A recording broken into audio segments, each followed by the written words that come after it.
yes.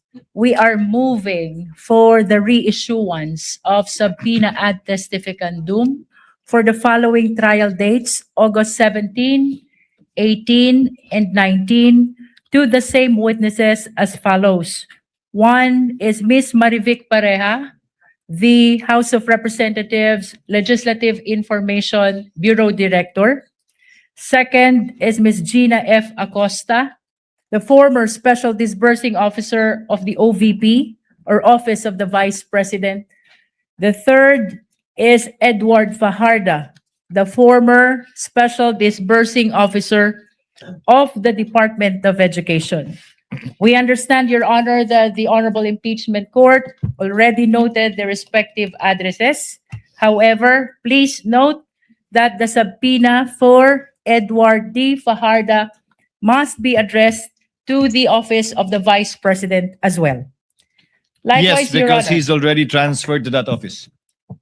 in line with our intention as well to maximize our time in presenting the prosecution's witnesses, we are likewise requesting for the issuance of subpoena ad testificandum to Lemuel G. Ortonio, Assistant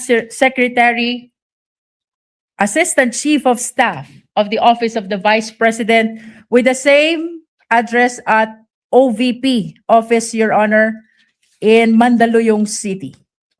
So this is the fourth one. Sorry, Your Honor. This is the fourth one. This is the fourth one, Your Honor. And we would like to put on record as well that the written manifestation with request for subpoenas ad testificandum has been furnished to the defense and has been filed with the Office of the Clerk of Court of the Honorable Impeachment Court. And the chair would like to remind the lead counsel to kindly furnish the counsel for the respondent any requested stipulation for documents you may want to prior to the scheduled trial of on Monday. So hopefully within the day or tomorrow, so that they can already comment on it in open court on Monday. We submit, Your Honor. Your Honor, Any other matter you want to take up, counsel for respondent? Your Honor, good afternoon. I confirm receipt of the manifestation with the request for subpoenas ad testificandum for the four intended witnesses of the prosecution for next week. I would just like to inquire the order in which the prosecution intends to present these four witnesses, specifically who would be their witness on Monday, Tuesday, and Wednesday, just for our guidance. I believe it is in the order stated: Pareja, followed by Acosta, followed by Fajarda, and then Ortonio, Your Ortonio. Honor. We confirm, Your Honor. In that order. So the subpoena for Ortonio will be issued only on 18 and 19 for sure, because surely we cannot take him up on the 17th. Thank you for the clarity, Your Honor. Second item is that we also would like to confirm that as of today, in response to the directive of the presiding officer, we have not yet received any request for any potential stipulations or any factual stipulations the prosecution intends to ask from the defense. However, the more important manifestation that I would like to make today, Your Honor, is in relation to a social media post that I happened to see. And this was posted at 11:29 a.m. by one of the private prosecutors, Attorney Amando Virgil Ligutan, posting that a principal or lawyers and law students know by heart misleading questions are not allowed even in cross-examination. Now, this was posted and picked up by Inquirer.net at 11:29 a.m. today. And I surmise that this has something to do with the exchange between the private prosecutor, Attorney Kapunan, and the defense counsel, Attorney Ferrer, on the matter of the cross-examination question that Attorney Ferrer asked the prosecution's witness. And I have here a transcript because I find it troubling that a private prosecutor would do this in the middle of a courtroom hearing. Because as far as I'm concerned, impeachment court is also a court of decorum. And the rules on impeachment under Rule 18 actually prohibits participants, especially lawyers, from commenting about the merits of the case. Now, one may argue that this isn't about the merits of the case, that he probably was just commenting about what ought or ought not to do in a cross-examination, but we're not naive. What the private prosecutor is talking about, he's here, he can explain it.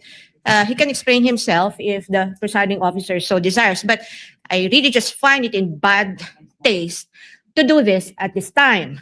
And I think it is inappropriate to do that to a fellow member of the bar, because even as we sit on the opposing side of this hall, we remain to be both members of the bar, and as officers of the court, we owe each other respect, politeness, or even kindness. And it doesn't take one to be a lawyer to know that the first thing that our parents teach us to do is humility. Your Honor. No, I'm not yet done, Your Honor. In fact, I have asked one of our lawyers to review the actual transcript from the video that transpired between the prosecutor and Attorney Ferrer, and it would seem that in the heat of the exchange, or in the passionate exchange of the arguments between the prosecutor and Attorney Ferrer was not even actually referring to misleading questions as allowed, as implied in the social media post of Attorney Ligutan. In fact, it's here. The court can confirm this from a replay of the video. Attorney Ferrer, sinabi ho ba yan sa JC na dapat may mahuli? The witness answers, ang nakalagay po kasi sa JC under 4.8.2 ay proof of success. Attorney Ferrer, hindi. Sorry, Your Honor, please. Attorney Kapunan, let the witness answer, Your Honor. Mr. Presiding Officer, can the counsel be instructed not to stop the witness mid-sentence, Your Honor? Attorney Ferrer, Your Honor, please, can the witness be directed to just answer with yes or no? The counsel has her time to ask clarificatory questions later during redirect, Your Honor. And Attorney Kapunan, not all questions can be answered by yes or no. This is the meat of the contention of the argument between Attorney Kapunan and Attorney Ferrer. Attorney Ferrer responded, I am on cross, Your Honor, please. And the presiding officer said, counsels. Attorney Kapunan responded, never mind if you are on cross, Your Honor. There are limits to cross-examination. Misleading questions are not allowed on cross. This was the first time that the matter on misleading questions was actually raised by Attorney Kapunan. And Attorney Ferrer, for some reason, said they are allowed, but she was pertaining to the fact that the questions to which a yes or no answer may be answerable are allowed. She's not referring to misleading. I mean, in effect, Attorney Ferrer was only saying that leading questions are allowed on cross-examination, not misleading questions, and yet we have a private prosecutor immediately taking to social media and posting this, implying something against the defense counsel. We will not have this. Your Honor, in the interest of fair play, may I request that the counsel for the panel of prosecutors, Attorney Virgil Ligutan, be recognized, Your Honor. Unfortunately, counsel, no, the presiding officer will not allow that at this time. The presiding officer takes in advisement the manifestation of the counsel, the lead counsel for the respondent, because quite frankly, Honorable Luistro, I asked the clerk of court to monitor the public statements of the counsels of the parties this past week.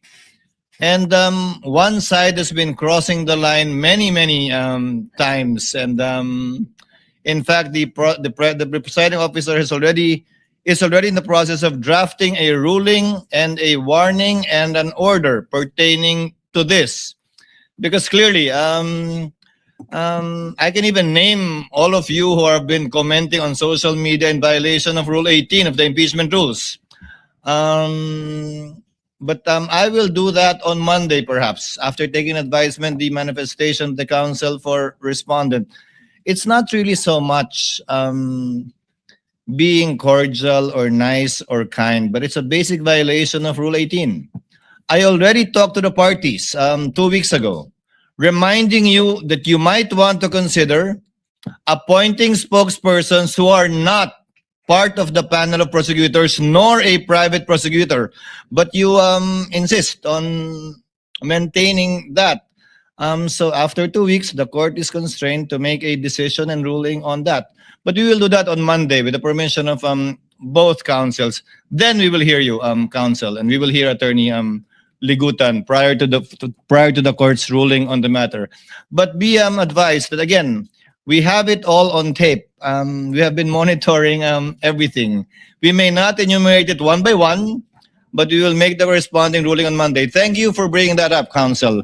It gives me a reason to actually issue the ruling, which we have prepared and have been preparing the past few days. On Monday, Attorney Ligutan, we will hear you before we make the ruling.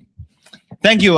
There being no other matter to be taken up by the trial, by the court, we hereby adjourn until Monday, August 17, still at 10 a.m.